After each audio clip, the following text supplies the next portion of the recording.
Vous suivez la télévision Isanganiro. Bienvenue, chers téléspectateurs, à ce journal dont voici les principaux titres. Plus d'une vingtaine de familles de la localité de Gishingano, en commune Isare de la province Bujumbura, demandent à ce qu'elles soient indemnisées après que la régie des eaux ait implanté dans leur propriété des pylônes haute tension qui desserviront le barrage J.J. Muremge. Et du côté de la régie des eaux, on tranquillise que des équipes d'experts seront bientôt déployées sur terrain pour s'enquérir de la situation. Vous aurez plus de détails au cours de ce journal.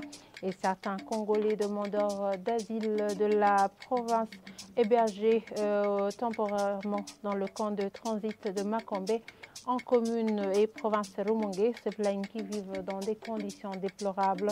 Ils demandent de l'aide vu qu'ils ne peuvent plus regagner leur bercail à cause de l'insécurité qui y règne. Voilà pour le sommaire. Les détails, c'est tout de suite.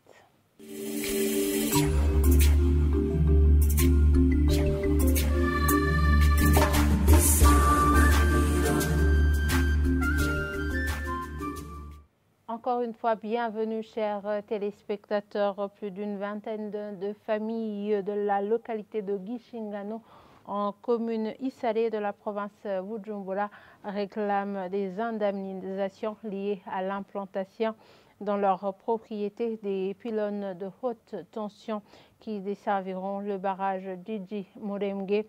Certaines regrettent qu'elles sont en train d'être chassées des maisons nouvellement construites par ce projet, alors que d'autres déplorent que les indemnisations sont moins importantes par rapport à la valeur réelle de leurs parcelles. L'administration collinaire, de leur côté, demande à la régie des eaux de tout faire pour que ces familles soient rétablies dans leurs droits. Le point avec Placide Niomongeri. Ces familles sont de la sous-colline Kavunabiti, de la colline Gishingano, de la commune Isare. Elles regrettent qu'au départ, n'avaient jamais été informées que leurs propriétés feront partie du domaine de ce projet d'implantation des pylônes pour les fils électriques de haute tension en provenance des barrages J.J. Muremge avant de retrouver leur construction avec des signes de démolition. À l'heure actuelle, disent ses habitants, certains habitent dans des maisons bien aménagées en dur, alors que d'autres regrettent avoir appris qu'elles doivent quitter pour la seconde fois des maisons nouvellement aménagées par la régie des eaux sous prétexte qu'elles sont de nouveau dans le domaine de ces fils électriques. On m'a encore une fois informé que ma nouvelle maison se trouve de nouveau dans le domaine de ces fils électriques et qu'il faut chercher un autre espace. Je leur ai signifié qu'il m'est difficile de trouver une autre parcelle après celle que je leur avais montrée au départ. Ils m'ont alors dit qu'il faut soit chercher une autre parcelle ou prendre le frais pour le loyer. Ces familles déplorent aussi la taille des indemnisations comparativement à la valeur réelle des parcelles. L'exemple est celui d'un ménage qui attend 1 500 000 francs burundais avant de quitter leur domaine familial.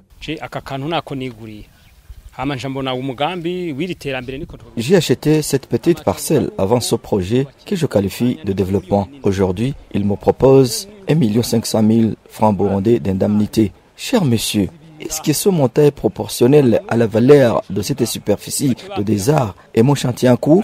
Après, ils m'ont informé qu'ils vont louer des maisons là où nous voulons pour une période de 3 mois pour 150 000 francs.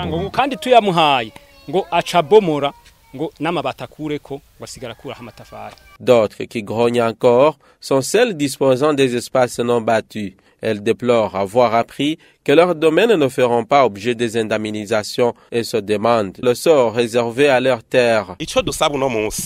Nous demandons au gouvernement de reconsidérer la valeur de nos parcelles. Je ne peux pas être victime de ma parcelle non bâtie. Elle a aussi sa propre valeur pour que nous ayons à installer nos familles respectives.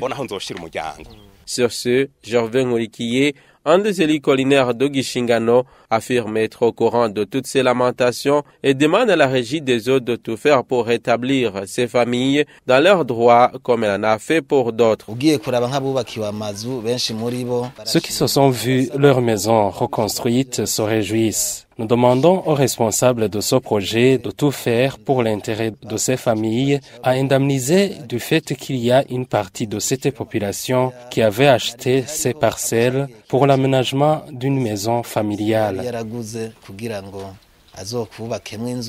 Gervais Ngoulikié demande à ces familles de faire preuve de patience tout en rassurant que leurs doléances font objet de leur dossier à suivre régulièrement. Et au niveau de la Régie des eaux, on indique être au courant de ces doléances de la population de Gishingano.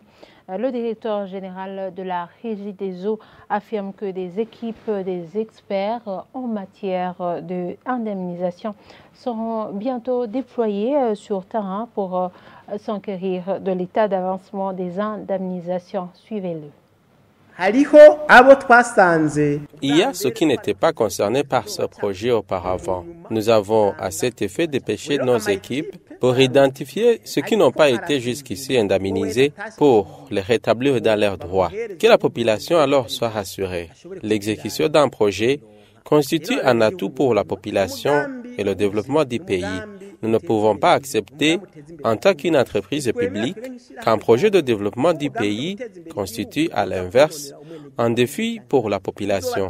Nous les rétablirons dans leurs droits, conformément à la loi, car toutes les démarches d'indemnisation sont claires. Pour ceux qui dénoncent la taille de ces indemnisations, la Régie des eaux doit satisfaire tout le monde, car ces indemnisations ne proviennent pas de la Régie des eaux, plutôt du gouvernement. Donc, le gouvernement doit satisfaire son citoyen. Nous allons alors appliquer à la lettre la loi en rapport avec ces indemnisations. Ceux qui ne seront pas satisfaits pourront alors saisir d'autres organes. Mais je vous dirai que la Régie des eaux n'aura aucun intérêt de ne pas satisfaire la population.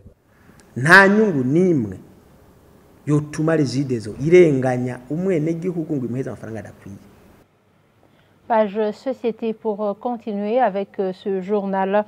L'administrateur de la commune de Muha, en mairie de Bujumbura, invite ceux qui travaillent dans les infrastructures publiques à faire de la propreté aux alentours de ces immeubles. Selon Devote Ndeisenga, les mauvais élèves sont par exemple l'INSS, l'Université du Burundi. Elle s'est exprimée ce mardi lors d'une réunion du ministère de la fonction publique avec les représentants des syndicats. Suivez-la.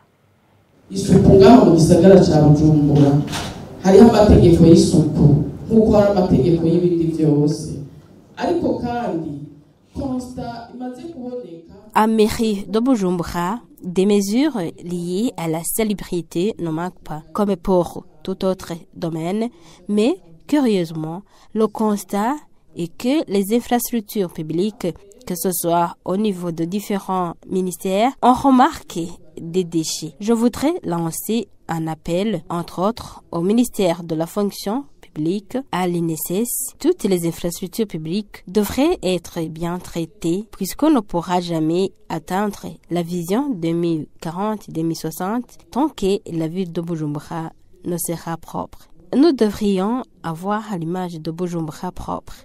Les touristes se dirigent d'abord vers les villes.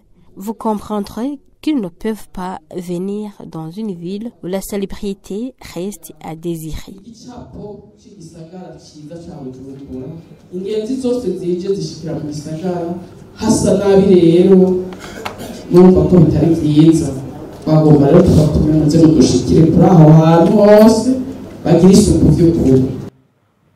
Quittons Bujumbura et rendons-nous à Rumongue où certains Congolais demandeurs d'asile abrités temporairement dans le camp de transit de Makombe mènent une vie difficile sur la colline Mutambara.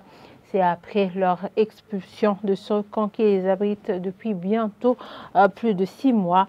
Ceux qui restent encore sur la colline Mutambara indiquent qu'ils ne peuvent plus retourner dans leur pays d'origine suite à l'insécurité et demandent plutôt la révision de cette mesure. Le point avec Jean-Pierre Misago.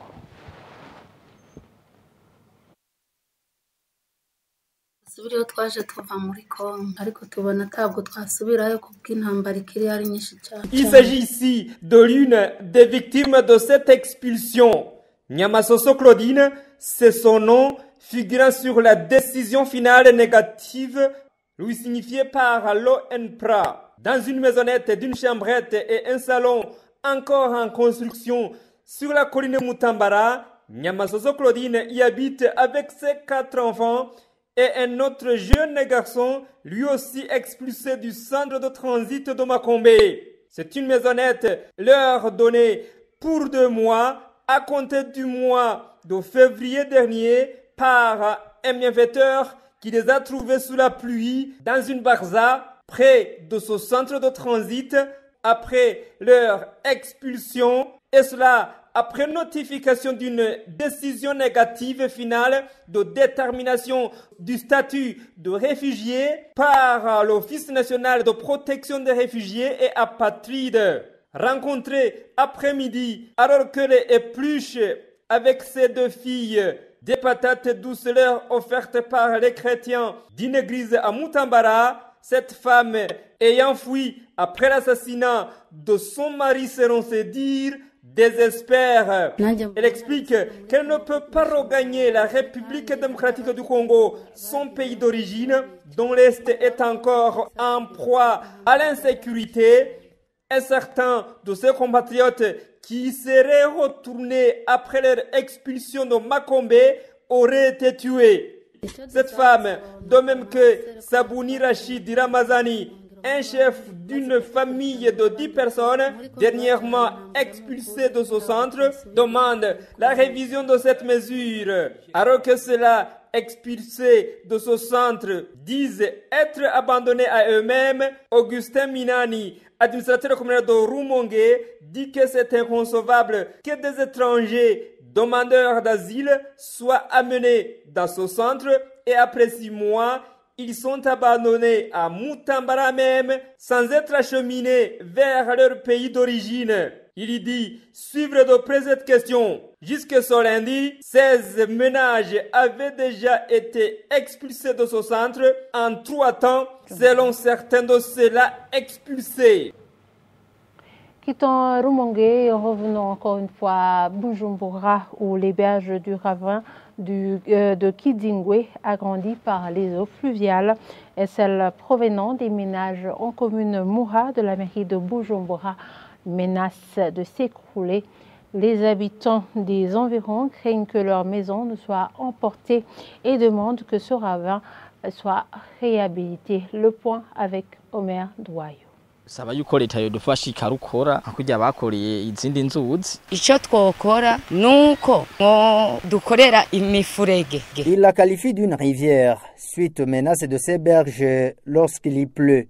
C'est le ravin d'Okizingwe qui rassemble les eaux provenant des ménages du quartier Ngabusoro, passant par le caniveau d'Imogoyi et les eaux provenant de Nyamaboko. Sur les montagnes sur Plomba, la zone urbaine d'Okanyosha, au point de jonction de ces 2 cours d'eau, on y aperçoit un grand ravin d'une hauteur estimée à plus ou moins 12 mètres. L'eau tape sur les berges de ce ravin, les affaiblissant et causant des écroulements. Les arbres plantés sur les rives de ce ravin, ceux qui ne sont pas emportés, sont déracinés. L'eau de pluie s'effrayait le chemin et cause des dégâts. Ceux qui habitent près de ce ravin ont peur. Les eaux provenant des ménages et du caniveau Mugoyi sont à la base de ces écroulements. Parmi les dégâts, nos maisons sont emportées.